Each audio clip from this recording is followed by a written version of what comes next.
Hi, I'm James Eade, and this is episode 5 of season 2 of Roar, where we express what we feel about what is needed from the average United States citizen to maintain our democracy. We celebrated 250 years of the republic that was formed so long ago, and we've never had a despot, a fascist government. We've never had these things that have been so popular in other, or not necessarily popular, but widespread throughout the rest of the world. So, we've been many times been called the leaders of the free world.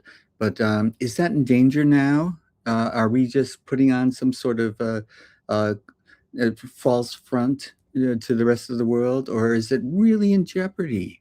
And we have to think, have we ever had a president that has monetized the presidency the way this one has? Have we ever had a president that will tell you one thing one day and the next another day, another thing the next day, the way this one does? Have we ever had a president that had started a war of choice without the approval of Congress, and then declared a ceasefire, and declared the ceasefire isn't working, and then declared that he's going to increase the bombing and increase the terror, wipe out an entire civilization? Have we ever had a president that talks like this? And we're going to bring our guests on now to tell me a little bit more about what they think is, and I think what's right with America will fix what's wrong with it, but they're going to tell me what's really bugging them today. What do they want to roar about? I'm going to add Rick Rosner. Rick, thank you for joining me. And Don Steen, you're also a regular guest, and I'm so grateful for you for showing up today. And Rick and Donald, let's start with Donald. What's the primary thing that you want to roar about today, Donald? Well, I think that the war in Iran is something that's really worth talking about, because it's funny, the New York Times lately has actually, in the middle of their articles, has been saying, well, since we lost the war in Iran, they just take it as given that we've lost the war in Iran. So the consequences, and some of the crazy things he's doing, like the latest tariff thing that he's trying to do. I mean, ultimately, I heard somebody talking, or listen. I think it was in The Economist. I was listening to an Economist podcast, and they said, we would like to see things go back the way that we think things could go back the way they were.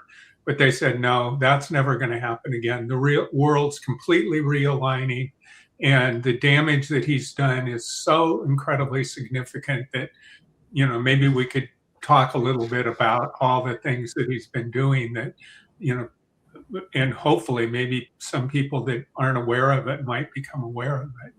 So tariffs are a lot of international tariffs are illegal. You can't do them on a whim. And that's already been demonstrated by the courts, which threw out Trump's. So Trump needs a reason to impose tariffs. And his latest one, as of today, is tariffs on 60 countries because these countries use slave labor. Now, this is, there is slave labor in the world, but the countries he's talking about, England, Germany, no, they don't. And it's a transparently bullshit excuse. And these tariffs will eventually get thrown out. But in the meantime, Trump will have another 3, 4, 6 months of tariffs, which wreck our economy. Trump first introduced tariffs in March and April of 2025. And since then, we've had basically zero job creation in the U.S. They've fucked our economy. So my general thesis for today is we've entered the criminal phase of Trump's presidency, where it's nothing for the people, it's all for self-enrichment or just random whims and acting on weird bad ideas. And his grudges, all of his grudges, he's out trying to get everybody he feels. Right. So and he's trying to silence the freedom of the press. It's helpful when you think back to the Nazis, to think of them as not a government, but as a criminal gang that held all the power. So in 1933, when Hitler came to power, Germany had brutal problems. They had years and years of hyperinflation, where Treaty of prices Versailles went up by 20% a day. Prices doubled every 3.7 days in the early 20s. And then the whole world was in a depression. And Germany was being forced to pay all the costs of World War I, because the International Court decided that they were mostly responsible for it, and they were being crushed. So Hitler arose to address actual problems. Right. But within months, years, his government had switched from doing things for the people to being a criminal enterprise that existed solely to exercise his whims and steal and murder. By 1943, the war was lost, but Hitler did most of his murdering of his enemies from 1943 on for no reason. No, it didn't make the country better. He just wanted to kill people. And Hitler's not, Trump isn't murdering millions of people, but he's doing stuff for nonsensical reasons. And the one thing that really pisses me off in the past couple of days is, so 18 people have died in the Iran war, US troops, thousands of Iranians have died. And it's clear that, it's bad they died. It's good that we haven't lost hundreds or thousands. And it's clear that we can't win the war without putting boots on the ground, which would kill thousands of American troops. What Trump did was he's lowered the death count from 18 to 14 because he says 4 of those people died while there was a ceasefire. So it wasn't really a war. So those deaths don't count. That is such insane freaking bullshit.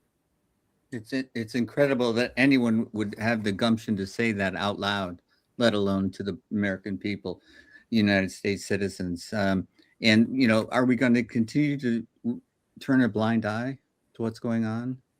Because not only has he enriched himself, but it's also his family. And there was such an uproar about Hunter Biden, and now his son-in-law has made billions. Hunter Biden is all over X now, saying he owns up to the stuff he did, but he's correctly saying that the stuff that the Trump offspring are doing it outdoes anything he did 100-fold. Oh, absolutely. I think that can't be denied. Well, here's one more thing that's crazy. So when Trump posts on Truth Social, which is the social medium he owns, the market moves and particular stocks move depending on what Trump says. Trump is offering early access to his tweets for $100,000 a month. If you're a big investor and you want advance information about how the market is going to move, he will give you that advance information if you pay him. This is wildly corrupt and illegal. Monetizing the presidency again, which he has done consistently. And in his second administration has been much worse than his first, because he now thinks there are no consequences for his actions. And he's right. The first consequence, he has stuff shot down in the courts, but so he was shot. He had to pay back a bunch of money that was taken in via tariffs, but it didn't affect him personally. Right. No. And he's doing it again on another bullshit excuse that he's trying to stop slavery. Yeah. And he'll get another, as I said, a bunch of months until the courts shoot it down again. Right. Yeah, and he's using taxpayer money, not his own. I guess he didn't get the memo about Amazon and Walmart, right? In what sense, Donald? Slave labor. Yeah. Oh, well, that's another show. But I do appreciate the comparison because um, everyone can get everyone would say yes, we're against slavery. No, most people would say that. But the fact is that he's using that, which is often done because the presidency is such a bully pulpit, and it's now a real bully's pulpit where he can say anything, and some people will believe him, and he can say these things as an excuse for what he's actually doing, which is separate. And the motivation, the intention behind what he's doing is different than what he is saying. And he knows it. And it's up to the American citizen to inform themselves so that they know it. And this is one of the things that I worry about because we did reelect this guy. And he did show us a great deal in his first administration. But all bets are off in his second. He just doesn't, he was able to put 3 justices on the Supreme Court, which has tilted things in so that they have expanded the power of the executive branch in a way that's going to affect our democracy going forward into the future. And as Donald pointed out before, these things that he's done for the rest of the world and their approach to the United States now, how they think of the United States, that's, if not irreparable, that's going to take a long time to I want to partially defend the Supreme Court. All right. Because one of the nice surprises over the history of the Supreme Court is you try to get somebody onto the court because you think they'll be a certain way politically, and then they end up like Souter. Earl Warren, yeah. They end up doing their job. Right. So we have 9 justices. Only 2 of them are wildly crazy, corrupt assholes. Alito and Brown? Alito and Thomas. Thomas, sorry. Yeah. Everybody else will, as long as you stay away from their pet issues, will often do their job. Like Amy Coney Barrett belongs to a very hardcore sect of Christianity. Right. And she will always rule against abortion. Right. But outside of that, or choice. Yeah. So outside of that, she usually does her job thoughtfully. I agree. And even Gorsuch's pet issue is the environment. He's anti-environment. His mom was appointed by Reagan to run the EPA 40 years ago in order to destroy the EPA. And so he comes from a family that hates environmental regulation. But outside of that, he often does his job in a reasonable way. Kavanaugh, he looked really bad during the hearing. Everybody looked bad during those hearings, but he looked particularly bad, because he was rapey in high school. But these guys, these people, they try to do their jobs in a lot of instances. 7 out of 9 of them. Yeah, I think that's fair. And I agree. Amy Coney Barrett, Trump has just unleashed torrents of anger at her, calling her every name, stupid, unethical, blah, blah, blah. He's so mad because she, as you said, is doing her job. And he thinks that if you criticize the president, which is every U.S. citizen's right, you're committing treason. And, we talked about Trump has not committed murder, but ICE agents have. I don't think there's anything that we can say to sugarcoat that.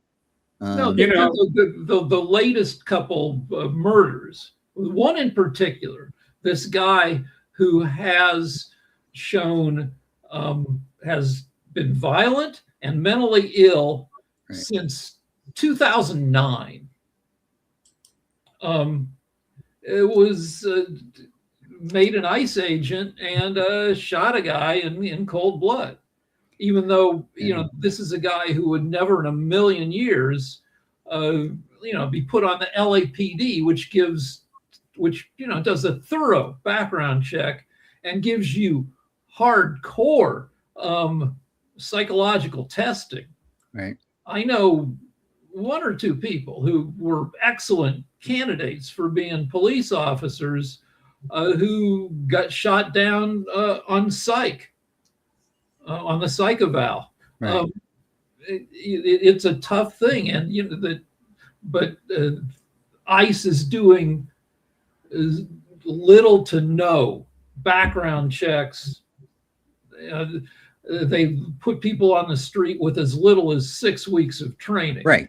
If you're going to be a cop, yeah, you go to the academy. You're there for at least 8 months, right, and then you're an apprentice cop. You're still not trusted, for like a year. Yeah. Well, the police department decides when you can be trusted, but it's at least a year. Where you're riding along with your training officer and being hazed and brutally evaluated.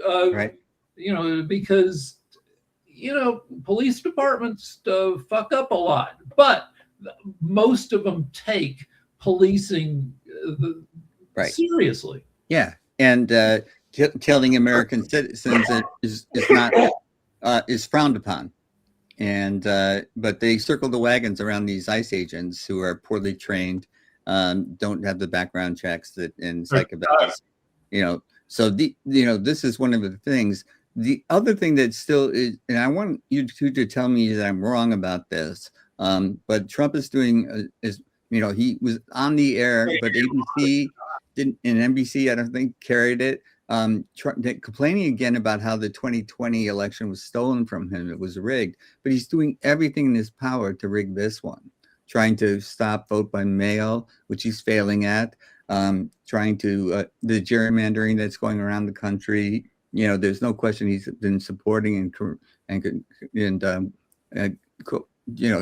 playing a role in doing all of that. And the SAVE Act is really thinly disguised to suppress the vote. Well, the Republicans are on track to lose big. Every indicator says that, regardless of what, even with Trump messing with it. Now, the courts have ruled against Trump interfering with vote by mail. Right. But he has a friendly postmaster general. And I don't know if you guys dealt with the USPS during 2020. I love the U.S. Postal Service. It's a great institution. It's in the Constitution. It's supposed to be not for profit, which means they can provide services, for a reasonable price. It's for old people like my wife and me. It's shocking. A stamp is 82 cents now, I think. Still the greatest bargain in the world. You can send a letter from any place in America to any other place for 82 cents. Yeah. And you can send a package for $6 compared to FedEx, $50. Anyway, in 2020, thanks to COVID and Trump's postmaster general, service got really bad. I had packages arriving just with the shit kicked out of them, broken into. My wife ordered me some beef jerky for my birthday. Somebody got in there and ate half the beef jerky. It was really bad service. And we may be gearing up for that again because Trump has appointed yet another postmaster general who is friendly to him. And the courts may say you can't fuck with the mails, but I've already had a couple packages go on weird cross-country trips, go the opposite direction, hundreds of miles that they should have gone. And so I got to tell people, well, two things. One is it's fucking hot right now. And if you're our age, I'm learning. I don't have the resistance I had to heat stroke. I've been getting horrible symptoms because I let myself get dehydrated and overheated. My mouth, I'm getting canker sores. Tea tree oil. So there's that. And I can't get a boner. It's so now that's an outrage. Really, it's. My God invented Viagra. But that's one of the packages that got rerouted.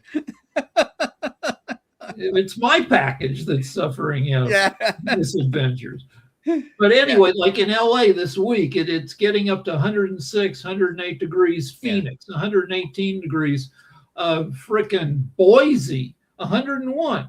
People And in he's Boise dismantling don't all know of the EPA protections that we've been trying to put in place. He's against electronic vehicles. He's for coal, oil, and all of this kind of old, the fossil. Yeah, but I mean, Trump technology aside, I'm just saying, if you're one of our viewers, and I don't know how many they are, and if you're our age, just you got to protect yourself against the freaking heat. I didn't do anything. Yes. I bought a wet vac for our carpet because our dog pisses every place, and I was eager to try it out. And it turns out I can't even vacuum the carpet without getting heated at my advanced age. Well, yeah, and there are multiple deaths in France and Europe, and so this is.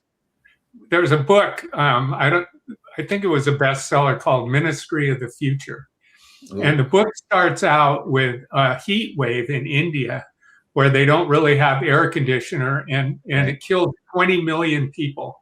And we're going to see that. It's coming. And even in the United States, I mean, as you pointed out, people are dying, and there's areas that, like in France and things like that, where they've never had air conditioners because they never needed them. Yeah, and like so 4,000 people died in France last year from heat. It's astounding. But the main thing is that what he's doing is not only what Reagan did, would put in somebody who's anti the EPA in charge of it. And he's surrounding himself with people who the only criteria is they're loyal to him. So he's gotten rid of the people who are competent and replace them with incompetent people, but they are loyal to him. All right, so a couple more things. One is,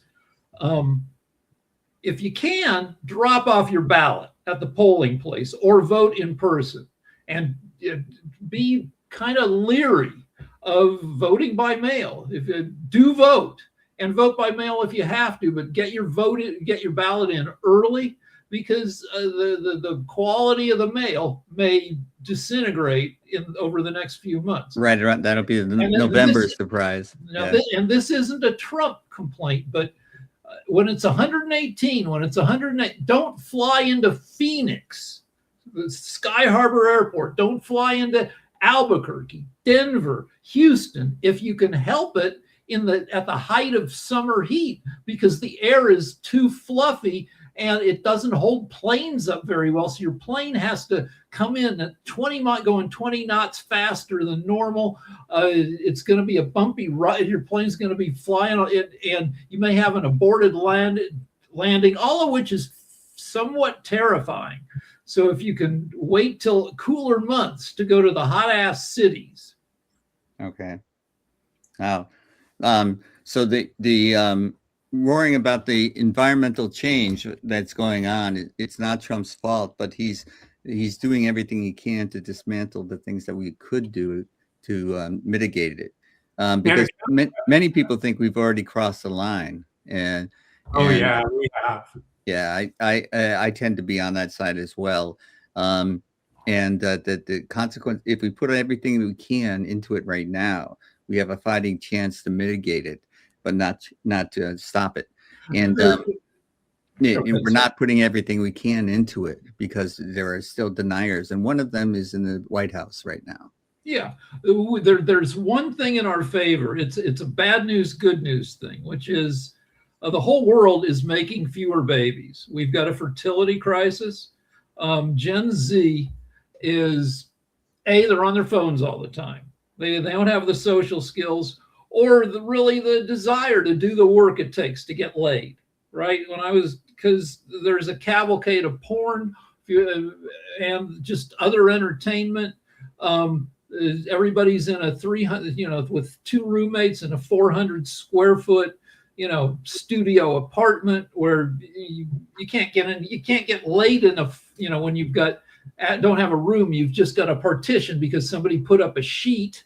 You don't have the money to have a kid. Anyway, there are a bunch of reasons why most of the world is not having enough babies, which is bad because economic growth is an easy way to have an economy work. Yeah, including immigration. which will do the jobs that you don't want to do, and start businesses that you wouldn't have started. And it's been the fundamental driver of the American economy for a long, long time. Everyone's and right now our population is pretty flat. We're growing at a rate of less than 0.25% a year, lowest in history. And it would be negative if we didn't have immigration. And China and Japan are also facing the same thing. But what this means is that the planet hits peak humanity, hits an all-time high, and then starts dropping the population. It was supposed to happen in 2100 when the population was 10.5 billion. Now that we're not making enough babies, it could happen as soon as the early 2050s at 9 billion. And that's good news for global warming, because people are a source of certainly. Right. But they can't be more responsible. Go ahead, Ronald. Another aspect of it is that, especially now, the Iranian crisis, which Trump caused, of course, is making countries really put a lot more energy into alternative. I mean, we put in solar in our house, and it saves us a lot. Yeah, and we also feel great about it. We can run our dish. The dishwasher supposedly takes less water to clean things than doing it by hand, because you're running the faucet. So now we can put 5 things in our dishwasher and run it, because who cares? I mean, it's solar. It doesn't cost us anything, and it's less water. Here's another little bit of good news. Let me finish where I was going with this. Because of that, alternative energy is becoming one of the biggest businesses in the world, and Trump militantly made sure that the United States can't cash in on it.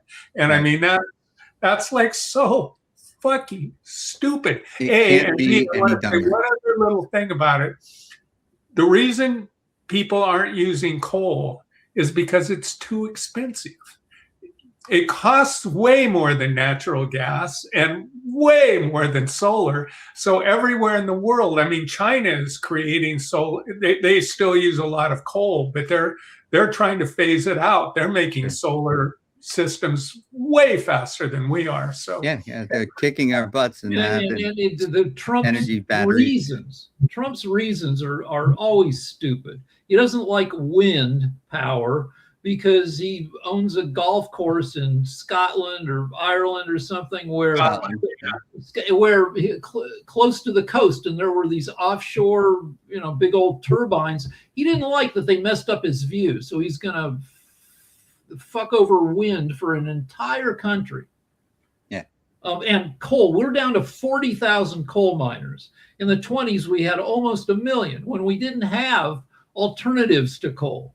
Now, as you said, coal it's pricey. You got to dig tunnels into the earth and send people down there to blast it out of the walls. And the other thing that's good news is Trump's approval rating has been plummeting. This is so most of the United States is catching on, and it's pretty much based on what he's done in Iran, because it's caused oil was at 100 right now, and people are feeling the pinch in their pocketbooks, and when they go to fill up their gas tanks, and when they go to the grocery stores, things are just more expensive. So the Republican Party, I just saw this, is for the first time in my recollection, the Democrats have a 1-point advantage over the Republicans in terms of how they would handle the economy. This has been historically one of the things that the Republicans could run on. But he's thrown such a monkey wrench into our economy that everybody's kind of waking up and saying, no, these guys. And Congress has been just an enabler for him. Congress has not grown a backbone. We'll see. Like half of voters don't pay any attention until 3 weeks before the election. Yeah, that's unfortunately is the common the case. But when you poll people, Trump is well underwater on all major issues. Immigration, he's negative 13% net approval. Trade, negative 23%. The economy overall, negative 26%. And inflation, when you subtract the number of people who disapprove of how he's doing from the people who approve, he's at negative 38.5%. Yeah. Well, and that's well earned. He's done a very good job of earning this negative approval. He's done almost nothing for Americans, particularly in the past year. None of his promises on his campaign have been held true. I want to disagree with that slightly. He's done an enormous amount for people like Elon Musk. Well, yeah. The wealthy are getting wealthier. Yeah. There's no question. Himself and his family. And he's enriched himself. And as you pointed out earlier, with the idea of I'll tell you in advance which stocks are going to go up. Basically, he's been manipulating that all along. When he knows he's going to do a strike in Iran and the price of oil will go up, there are a certain amount of people who are given that information prior to the action, and they can place their bets on the market accordingly. And so this is part of the corruption, the criminality that Rick mentioned. And so the enriching of the very few at the expense of the very many has been part of the presidency legacy. History will not look kind. And we're not a democracy, we're a kleptocracy. Yeah. I'm more and more agreeing with that, because we've known for follow the money, and the politicians are getting supported by the energy companies and things like that, so they're going to vote a certain way, and so that's always been the case, but it's never been heightened to this level. So it's so transparent. It isn't transparent, but it isn't. It's so hard to hide. It's pretty blatant. Yeah. So the Republicans can't run on their record in the right. But so what they're running on is fear. And what they're using is communism and socialism. That they're saying that if you vote for Democrats, you're going to turn America into a communist hell state, basically.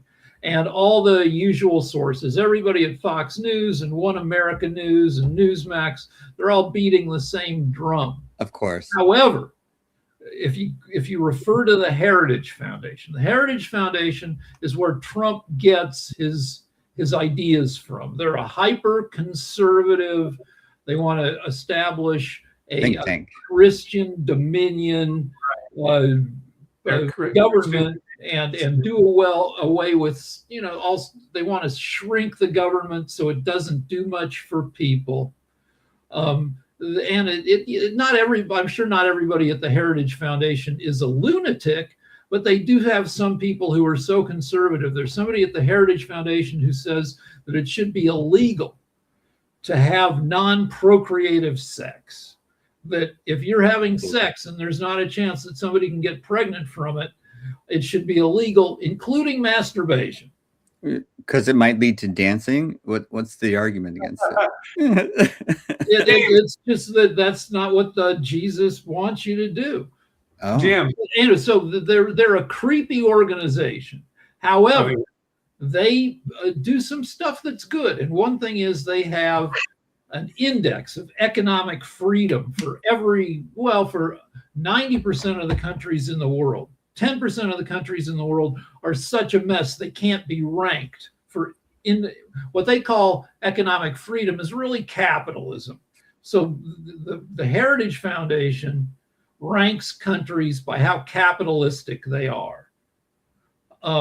And the U.S. is doing fine. We're not drifting anyplace. We are the most capitalistic mega country in the world. Among countries that have more than 80 million people, we are the most capitalistic, and our numbers aren't declining. They rate you on like 10 different metrics, and they're holding up. We're not being socialist or communist. Yeah, it's obviously. Go ahead. I want to point out that the last person who really drove this anti-communist thing was Roy Cohn, who was a lawyer for McCarthy. Right. And Roy Cohn was also Trump's mentor. Yeah. So he's just revising. The apple didn't fall far from the tree. Yeah. Yeah. No, there's a movie. This is an old song and dance, and it was effective at some point. So you remember Joe McCarthy holding up, I have in my hand all the names of these communists in the State Department. So there's a movie called The Apprentice that didn't get wide distribution because it was making fun of Trump, that shows how Roy Cohn, who was an evil ass lawyer, but really a good one in terms, if you hired him, how Cohn gave him all these lessons that Trump obviously uses every day. Never apologize. If it serves you to not tell the truth, don't tell the truth. Attack, accuse your opponents of what what you're doing yourself. Yeah. Yeah, it's a playbook that's been around for a long time. But nobody has been as blatant about it as Trump is. And I do think that the average American citizen is waking up, United States citizen is waking up to the fact that you can't believe what comes out of this guy's mouth. And will they show up and vote and throw the bums out? We're going to have to wait and see. And November seems like right around the corner sometimes, and other times it seems so far away. And we don't know what Trump will do right before the election. One positive thing I've been reading that makes me a little hopeful is that Democrats are pretty fired up, and they're probably going to vote in large numbers. And Trump's been telling the Republicans, don't bother to vote. Your vote won't count anyway, which is typical stupidity on his part. All the gerrymandering that's been going on, that may backfire as well. They may, Well, what you do is, that the one reason the Supreme Court hasn't addressed gerrymandering, it's not just because they're conservative, it's because it's mathematically tricky. That it's there's no one best way to divvy up a state so it's fair. But it's also they're trying to spread the idea that race doesn't matter, and of course it does. But some kinds of gerrymandering, in fact, most kinds of gerrymandering, make you vulnerable if there's a landslide against you. Right. If you take a state where you've got a few districts that are 60-40 Republican, and you read the state so that you have twice as many districts that are 55-45 Republican, you dilute out the Democrats so they can't ever win any of your districts. But if people are so pissed that they overcome that 45-55 difference, if the 55 don't show up and the 45 do, it goes from them needing 10% to needing 5%, to make the difference, and so that's huge. So I don't know if that'll happen in any part of the country. I mean, you always look, Texas is always a tease. Texas has more registered Democrats than Republicans. And people are always saying, are they going to go blue? Or are they going to, they haven't elected a Democrat to national office is in 30 years, but it always looks like they might. And again, it looks like we've got Ken Paxton running for senator, a complete scumbag, a guy who's been indicted for decades for securities fraud, a guy who banged everybody, not his wife, and then took bribes from people to do that he could do favors for in government, as long as they helped him hiding all the extramarital fucking he was doing. Just a real sleazeball. He was impeached by the state government, versus Tallarico, who's a seminary student. He's about the cleanest you can be. And Paxton's people are calling Tallarico, who's clean and young, they're just calling him a pussy. Yeah, this false masculinity they're playing in that card as well. Are you giving testosterone to our troops? We're using drones. Come on. I mean, missiles and drones. You don't need testosterone to operate them.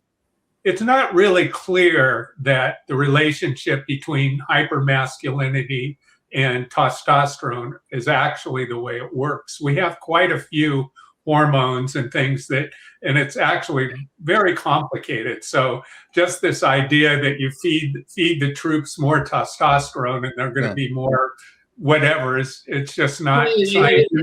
It's not scientific, but it's just not only shallow thinking, but it's the kind of thing that it's so illogical that it hurts your ears when you hear it. I know. So, Well, testosterone will increase your bench press, but why do you need to bench press 275 to fly drones? The most effective army in the world right now is the Ukrainian army, where they hit the Russians with 10,000 drones a day, and that's the idea that you need steroids, testosterone. Well, we needed people to make those drones. And It was invented by the Nazis to make their soldiers more aggressive in World War II.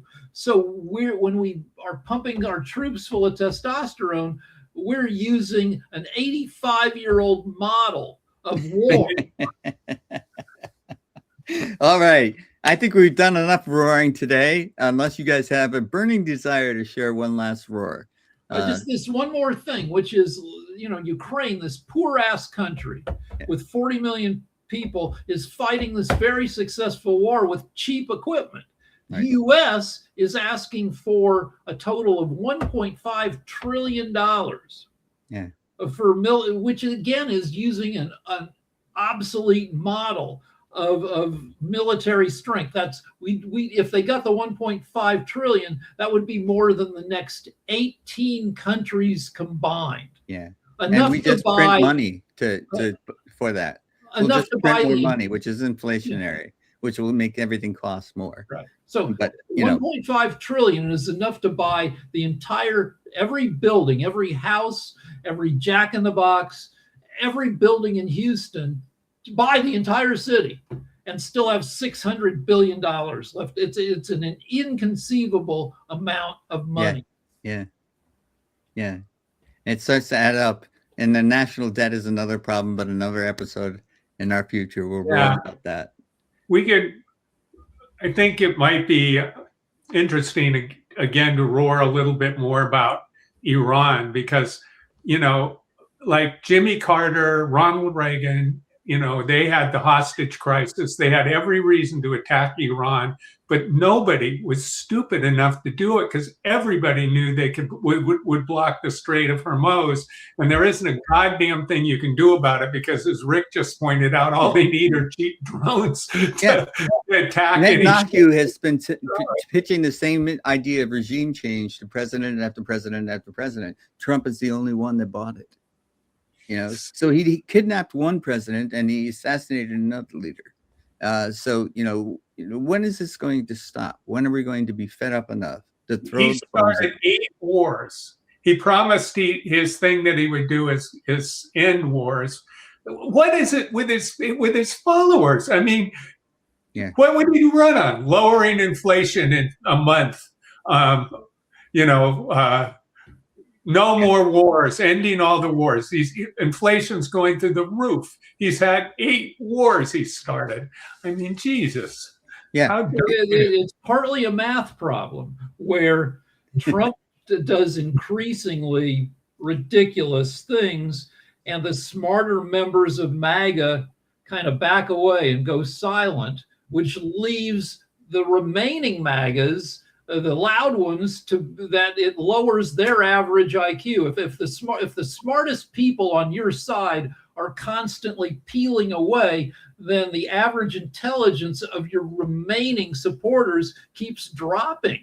And their news source is always the same. It's right, and that's one of the issues. But even Fox News has had enough in some cases. I want to say really quickly, right back when the internet was first getting, I'd go around and give talks about it because I was into it.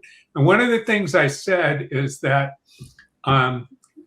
innovation and growth comes from diversity. And that the danger of the internet was that the algorithms were grouping people together into these groups where they weren't getting information from other people. And that was precinct. I was absolutely right about Yeah. that. Yeah. You're Yeah, absolutely the bucket. I think I call 2016 the first AI election because the primitive algorithms like Cambridge Analytica could see your social media presence and throw you into one of 4 or 5 buckets, and you would get targeted messaging based on which bucket you were in. And that's primitive. It's only a few buckets, but it worked. yeah. Okay, this is too much fun. I guess we're just going to have to wait until next week. Okay, Donald. And Rick, thank you so much for being Thank here. you. All right. I'll Thank just say you for goodbye to doing the it. audience. Bye-bye. Okay. So that's the episode 5 of Roar, where we try to talk about preserving our democracy because it's under threat. And what we do is put our voices out there, because right now there's also an atmosphere of fear. You might be targeted if you speak up and speak out. You might be called, you're committing treason if you criticize the president. But enough people do it, there's strength in numbers. So don't forget to roar. And thank you for watching.